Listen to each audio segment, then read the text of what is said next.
Friends, ఈ వీడియోలో మనం ట్యాబ్ అండ్ ఎంటర్ గురించి తెలుసుకోబోతున్నాం.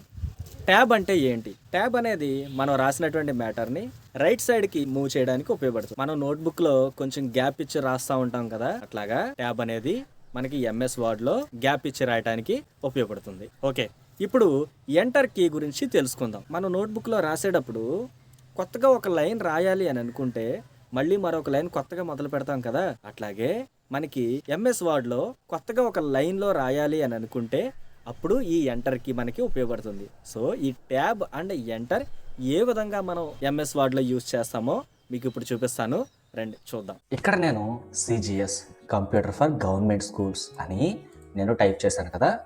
ఇప్పుడు మీకు ట్యాబ్ ఏ విధంగా యూజ్ చేయాలో మీకు ఇప్పుడు చూపిస్తాను. ట్యాబ్ అనే బటను కీబోర్డ్లో ఎడమ చేతి వైపు ఉంటుంది, జాగ్రత్తగా గమనించండి. ఇక్కడ నేను స్క్రీన్ మీద చూపిస్తున్నాను చూడండి, ఇదే ట్యాబ్ అనేటువంటి బటన్. ఓకే, ఇప్పుడు నేను ఇక్కడ ఉండేటువంటి ఈ టెక్స్ట్ ఏదైతే మ్యాటర్ ఉందో దీన్ని నేను ఎదరికి మూవ్ చెయ్యాలి అని అనుకుంటున్నాను. అందుకని నేను ఇక్కడ నా కర్సర్ ఉంది కదా, ఎక్కడుంది కర్సరు చూడండి, వస్తూ పోతూ ఉంది కదా, అది కర్సర్.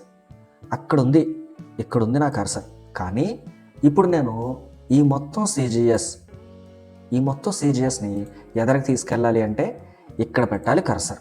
చూసారా, ఇక్కడ నుంచి కర్సర్ ఇక్కడికి మారిపోయింది. గుడ్. ఇప్పుడు నేను ఇక్కడ కర్సర్ ఉంది కాబట్టి కీబోర్డ్లోని ట్యాబ్ కీ ప్రెస్ చేస్తున్నాను. ఏమైంది? ఫ్రంట్కి మూవ్ అవుతుంది కదా. గుడ్. ఇప్పుడు నేను కీబోర్డ్లో కంట్రోల్ Z ప్రెస్ చేస్తున్నా. కంట్రోల్ పట్టుకొని Z ప్రెస్ చేస్తే ఏమవుతుంది? ఒక్కొక్క స్టెప్ జరిగిన స్టెప్స్ వెనక్కి వస్తున్నాయి. ఓకే, మళ్ళీ మీకు నేను ట్యాబ్ ఏ విధంగా యూజ్ చేయాలో చూపిస్తున్నాను చూడండి. నా కర్సర్ని ఇక్కడ ఉంచుతున్నాను, ట్యాబ్ ప్రెస్ చేస్తున్నాను, వెళ్ళిందా? గుడ్. ఇప్పుడు బ్యాక్ స్పేస్ నొక్కినా కూడా వెనక్కి వస్తుంది. ఇందాక కంట్రోల్ Z ప్రెస్ చేసి వెనక్కి తీసుకొచ్చాను, ఇప్పుడు బ్యాక్ స్పేస్ నొక్కి వెనక్కి తీసుకొచ్చాను. ఓకే, ఇది ప్రాక్టీస్ చేయండి. తర్వాత నేను ఇప్పుడు మరికొంత మ్యాటర్ టైప్ చేయాలి. Okay, I am a student అని నేను టైప్ చేయాలి.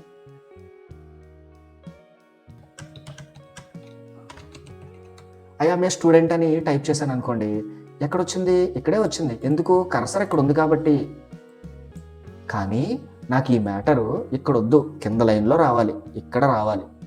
అందుకు నేను ఇక్కడ ఆల్రెడీ రాసినటువంటి మ్యాటర్ ఉంది కదా, ఇక్కడ కర్సర్ పెట్టి గమనించండి, కర్సర్ ఎక్కడ ఉందో ఐకి పక్కన ఉంది కదా, అక్కడ కర్సర్ పెట్టాను కదా. ఇప్పుడు నేను కీబోర్డ్లో ఎంటర్కి ప్రెస్ చేస్తున్నాను. గుర్తుపెట్టుకోండి, మళ్ళీ ఎంటర్కి, ENTER ఎంటర్ మీకు ఇక్కడ చూపిస్తున్నాను చూడండి. ఓకే, సో ఇది నేను ఒక్కసారి ప్రెస్ చేస్తే ఏమైంది? కిందకు వచ్చింది. నాకు అక్కడ వద్దు, ఇంకొంచెం కిందకి రావాలి, వచ్చింది.